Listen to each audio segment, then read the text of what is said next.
Hi all, our instructive game today will have the theme of probing two weaknesses. To demonstrate this theme, I'm going to choose a game played actually yesterday between UK's #1 Grandmaster Michael Adams against another Grandmaster, Alberto David. So it was played in the EU Championship held in Liverpool in round 7. Adams kicked off with E4 and GM David, he played C6, and after D4 D5 was played. In fact, I'll refer to GM David as Alberto, his first name, from this point onwards. So here we have kind of Panov Botvinnik attack against the Caro-Kann. And after E6, Adams played Knight F3. And now, after Bishop B4, we see White being saddled with the isolated Queen's pawn in this position. Adams is quite instructive in this game in that he successfully, first of all, creates a weakness based on probing that D5 square later on, as we'll see, and two weaknesses then emerge. So the scene is set now. After Knight C6, Bishop D3, Black played H6. So it seems a tiny concession to play H6. After castles, Adams now played the mysterious check. And it's not as pointless as it seems. The king moves to perhaps an inferior square on h8, because if White later was able to reshuffle the bishop and queen for the queen to be in front of the bishop, then the king's going to have to move back, or defending h7 will be more critical. The king won't be able to escape, for example, to f8. So it's in a slightly worse position. And now Adams retreats the bishop to e4 to probe this blockade on d5. So Alberto seems to have a rock-solid position. As I was looking at the relay yesterday, I thought, how is Adams going to sort of break this blockade on d5? Has Black achieved quite a good position from the opening? Adams now plays Queen b3, so not only pressurising d5, but potentially the Queen can shift later on in this direction across the third rank, if necessary, to further probe the h6 weakness. After Bishop a5, Rook d1 was played. And now after Bishop d7, it seems Black, first of all, is offering that b pawn, which it looks to be completely dangerous to take it. Let's have a quick look. Rook takes, Bishop takes, bc, and now Rook b8. Black has quite a bit of counterplay in this position, and maybe can just go for a perpetual, actually, with Rook a8 to b8. So Adams doesn't want to do that. He plays, after Bishop d7, he plays Knight e5, and we see now, after Bishop c6, I was looking at this yesterday, I was thinking, Black's got this magnificent blockade, it seems, on d5, and if White took on c6, isn't that just reinforcing the d5 blockade? But Adams saw quite deep into the position now. He did take on c6, allowing Black to recapture, with seemingly brilliant blockade on the isolated Queen's pawn. So, what is Adams's plan now?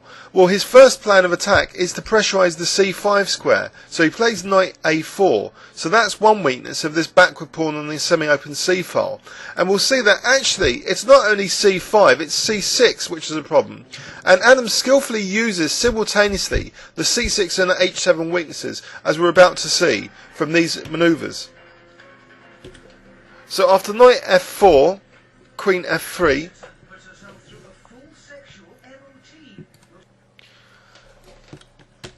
Black now plays Bishop c7 and g3 to kick out that knight. So Adams is stopping his possibilities now of Queen h3. It's a bit of concession from him. So what has he achieved by this? Well, at least now he can reshuffle the bishop and queen to probe that sensitive h7 square. And also now with Bishop d2, he's preparing to get his rooks eventually to put pressure on c6 as well.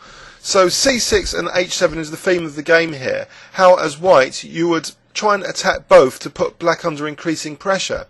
And we're going to see from these manoeuvres how Adams is rearranging now his pieces, slowly but gradually. So Rook c2, preparing the doubling of rooks on that backward c pawn. And now this Bishop c1 is neutralising this counterplay, so that freeing the knight to move potentially to c5. And now he's reinforcing that c5 square. Bishop d2. So Knight c5 now, finally the knight goes there and is immediately threatened. Adams wants to actually play Knight b3 now. He doesn't want Black to play Bishop takes c5 just yet. So he's increasing the pressure now on the c6 pawn, doubling up rooks. And now we see even more pressure now. he plays the move a4, so white's stretching out now on this queen side, despite black having potentially, pressure on the b pawn and the b line in general. After queen d6, he plays rook c4, and now a passive move by black, rook bc8, and black's position is now increasingly getting passive, and Adams plays now bishop b1, so he's keeping this threat now of queen d3 or queen e4, pressurising h7. But not only that, after queen d3, there's also potentially now the idea of queen c2, so we really vividly start to see the idea of c6 and h7 being simultaneously under fire now. But first a5, and now the knight goes back to that lovely outpost square, but again is immediately challenged. White now uses the knight to play knight e4 to try and loosen the king's safety around black's king, as well as reduce the number of reserve blockaders on the d5 square. So white's problem is this isolated d pawn, but Adams is now successfully coordinating the attack on h7 and c6. So here, after rook d7, he starts to really threaten now rook takes c6. And after rook d7, the time is really ripe to take this c6 pawn and allow this liquidation. So black is taking on b4 at the end of it. So it seems, black's pressure on the b file has maintained material equality. But actually, white is now winning a key pawn now with queen a8 check. So because of this bishop on b1, the black queen has to retreat, and now snatching that a pawn. And now there's a very, very dangerous passed a pawn. So Adams has successfully converted this, pressure on the blockade into creating two weaknesses, into now winning a clear pawn. And here, it's just lovely technique, just driving the pawn forward and even allowing this check because it's harmless. If white controls these key checking squares, there's nothing to fear. After knight d5, Adams plays queen b8 though, which ties down the knight to the f6 square now in this pin, and now just plays a7. So nothing to fear from black's counterplay at all. The queen is on the cards, and black resigns here. Let's have a quick overview and summary of this very nice kind of positional game, where white, allowed the isolated queen's pawn, but in pressurising the blockade, he also, he created another concession by black, in black giving that pawn on the semi-open c file. And I just thought it's lovely how Adams coordinates the attacks now on c6 and h7 with these subtle manoeuvres, probing black and seemingly wanting a blockade but not wanting black to take on c5, just further pressurising that c5 square, removing that bishop from b6 eventually by playing a5. And now this knight swings to reduce this defence of both d5 and black's king with this knight e4. So Adams wanted to swap off these two knights, not the knight for the bishop.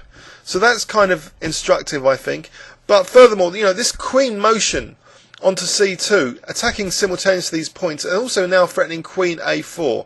It's very nice how this critical pawn exchange still favours white because, black's back row is weak after this bishop takes b4. This allows this queen a8, winning a critical pawn, and now this a pawn is just decisive.